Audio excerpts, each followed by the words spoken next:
এই যে উচ্ছেদ কৰিলে এই উচ্ছেদ কৰাৰ পিছতে এই মানুহখিনি ক'ত সংস্থাপন কৰিব চৰকাৰৰ হাতত কিবা পৰিকল্পনা আছেনে আমি দেখা নাই নিশ্চয় সেই মানুহখিনিতো জীয়াই থাকিব লাগিব ক'ৰবাত ওখ মাটি বা ঠাইত হৈ টিপাল তম্বু বা ওপৰত টিন দি হ'লেও তেওঁলোকে ঘৰ সাজি থাকিব লাগিব যে ঘৰ থাকিব কালিলৈ তেওঁলোকক কোনোবা কিবা ক'ব সন্দেহজনক পৰহিলৈ তেওঁলোকক NRC বিচাৰিব পৰহিলৈ তাৰ পিছদিনা ক'ব তেওঁলোকে বাংলাদেশী তেওঁলোকৰ ভাৰতীয়ত্ব যি নাগৰিকত্ব তাকো সন্দেহ কৰা হ'ব এনেকৈ সংখ্যালঘু মানুহ সদায় বদনামী হ'ব নেকি গতিকে মাননীয় মুখ্যমন্ত্ৰী ডাঙৰীয়া আপুনি সেইবোৰ কিন্তু চাব এইটো আপোনালোকৰ পৰিকল্পনা নে কি এইটো আপোনালোকৰ এইটো এটা কুটিল ৰাজনীতিও থাকিব পাৰে কিন্তু আমি এটা কথা স্পষ্ট কৰিছোঁ যেতিয়া 1979 চনৰ পৰা 1985 চন সবচীয়া অসম আন্দোলনৰ পৰিণতি অসম চুক্তিৰ আধাৰত ৰাষ্ট্ৰীয় নাগৰিকপঞ্জী কাম কাজ চলিছে 31 আগষ্ট 2019 NRC পূৰ্ণাংগ NRC প্ৰকাশ পাইছে আৰু NRCত যিসকল মানুহৰ নাম আছে সেই নাম অন্তৰ্ভুক্ত হোৱাৰ কোনো নাগৰিকক কল্যাণকামী চৰকাৰখনে কোনো কাৰণে কেতিয়াও তেওঁলোকক আঘাত দিব নোৱাৰিব তেওঁলোকৰ এটা দায়িত্ব কল্যাণকামী চৰকাৰ এটা দায়িত্ব হ'ব সেই মানুহৰ তেওঁলোকৰ অন্য বস্ত্ৰ বাসস্থানৰ চিন্তা কৰা চৰকাৰৰ দায়িত্ব কিন্তু পালন কৰি থকা নাই কিন্তু এনেকুৱা লাগিছে এই যাৰ ৰাষ্ট্ৰীয় নাগৰিকপঞ্জীৰ নাম অন্তৰ্ভুক্ত হৈছে তেনৰ পৰিয়ালৰ তেনে ব্যক্তিক তেওঁলোকৰ অধিকাৰ সংকুচিত কৰি তেওঁলোকক বহুত আজি অপযোগ দিব হৈছে তেওঁলোক বহুত অন্যায় অত্যাচাৰ কৰে তাৰমানে ৰাষ্ট্ৰীয় নাগৰিকপঞ্জীৰ অৰ্থ কি থাকিলে আজি শাসকে যদি মেৰু বিভাজন কৰে শাসকে যদি সাম্প্ৰদায়িক মূল্য হিচাপে যদি কাম কৰে যে ক'ত থাকিব দেশৰ গণতন্ত্ৰৰ প্ৰতি ভাবুকি দেশৰ সংবিধানৰ প্ৰতি ভাবুকি গতিকে আমি আপোনালোকৰ জৰিয়তে অসমৰ সৰ্বোচ্চ ৰাইজলৈ এটা বাৰ্তা প্ৰেৰণ কৰিব বিচাৰিছোঁ আমছে বাৰে কথা স্পষ্ট হৈছে শক্তিশালী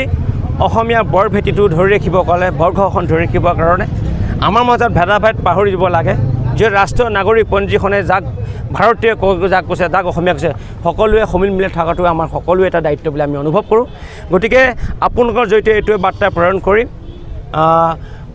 যিহেতুকে আমছে অতি আন্তৰিকতা ক'ব বিচাৰিছে যে এই কাম কোনোবাই ৰাজনীতি কৰিবৰ কাৰণে কোনোবা দল দীৰ্ঘদিন শাসনত থাকিবৰ কাৰণে কোনোবাই সংখ্যালঘু মানুহক ব্যৱহাৰ কৰিবৰ কাৰণে বহুত অপচেষ্টা কৰি আছে কিছুমানে বাস্তৱত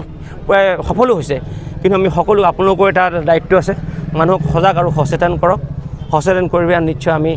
ৰাজ্যখনে ভাল কাম কৰি যাব লাগিব কিন্তু লগে এটা কথা কৈ যাম ৰাজ্যখনৰ মাননীয় মুখ্যমন্ত্ৰীগৰাকীয়ে সদায় অসমখন শৈক্ষিক উত্তৰণ কৰে অৰ্থনৈতিক উত্তৰণ বিচাৰিছে অসমখন ভাৰতবৰ্ষৰ উন্নত 5খন ৰাজ্যৰ অসমখন লৈ যোৱাটো বিচাৰিছে শৈক্ষিকভাৱে অৰ্থনৈতিকভাৱে যেতিয়া এতিয়া এটা কথা স্পষ্ট আপোনালোকক ক'ব বিচাৰে নানা শ্ৰমত বুৰ গৈ থকা যিটো জাতি সংখ্যালঘু তেওঁলোকৰ এই কৰ্মৰ কাৰণে শ্ৰমৰ কাৰণে অসমখন আজি ক্ষুদ্ৰ অৰ্থনীতি যথেষ্ট উন্নয়ন হৈছে আজি নানা শ্ৰমত বুৰ গৈ থকা সংখ্যালঘু মানুহ মুকলি আকাশত আমাৰ বৰভৱতী বাই ভনী আজি মুকলি আকাশৰ তলত আমাৰ বৃদ্ধা আবাল আজি মুকলি আকাশৰ তলত ৰ'দ পৰিছে বৰষুণৰ পৰা বৰষুণ গাত পৰিছে এই মাননীয় মুখ্যমন্ত্ৰী এইবোৰ আপোনাৰ বেয়া নালাগে নে আপোনাৰ মানৱতা ইমান স্খলন হ'লনে আপুনি ইমান অন্যায় কৰিব পাৰিবনে আপুনিও যে এজন অসমীয়া ন গতিকে আপোনাৰ যিটো অসমীয়াত্ব ধৰি ৰাখি আপুনি কাম কৰিব আমি আহ্বান জনাইছোঁ বিশেষকৈ আপুনি বাৰে সংখ্যালঘু ল'ৰা ছোৱালী শিক্ষিত হ'ব লাগে অসমখন 5খন অসমৰ ভাৰতবৰ্ষৰ উন্নত ৰাজ্যত অসমখন লৈ যাব বিচাৰিছে শিক্ষাৰ বাবে ডক্টৰ ইঞ্জিনিয়াৰ চিকিৎসক বনাবলৈ যদি ডক্টৰ ইঞ্জিনিয়াৰ চিকিৎসক বনাবলগীয়া হয় এই গোৱালপাৰা হাছিলাবিলাক উচ্ছেদ কৰা শিশুহঁত আজি ক'ত নিশ্চয় তেওঁলোকে বিদ্যালয়মুখী হ'ব নাই ক'ত আবদ্ধ ত্ৰিপালৰ তলত নহ'লে মুকলি আকাশৰ তলত এনেকৈয়ে আছে এনেকৈ জীৱন যাপন তেওঁলোকে জীৱন নিৰ্বাহ কৰি আছে ঠিক তেনে হাছিলাবিলাকতো এই যিখন সংস্থাপিত বিদ্যালয় আছিলে এই বিদ্যালয়বিলাক এই ছাত্ৰ ছাত্ৰীবিলাকৰ কি হ'ব গতিকে তেনেবোৰ চিন্তাৰ ৰাজ্যখনৰ মুখ্যমন্ত্ৰী কৰাটো অত্যন্ত আমি বাস্তৱ চিন্তাৰ মাননীয় মুখ্যমন্ত্ৰী কৰাটো অনুভৱ কৰিছোঁ আৰু মুখ্যমন্ত্ৰীয়ে তেনেবোৰ কাম কাজ কৰি সাম্প্ৰদায়িকতা ৰাজনীতি তেওঁলোকে প্ৰশ্ৰয় নলয় এটা স্থান নিদিবে কাম কৰক অসম ৰাজ্যখনৰ কাম কৰক ৰাজ্যখনৰ সকলো জাতি জনগোষ্ঠীৰ কাৰণে তেওঁক এটা চিন্তা কৰক নিশ্চয় অসমখন তেতিয়া শৈক্ষিক উত্তৰণ হ'ব অৰ্থনৈতিক উত্তৰণ হ'ব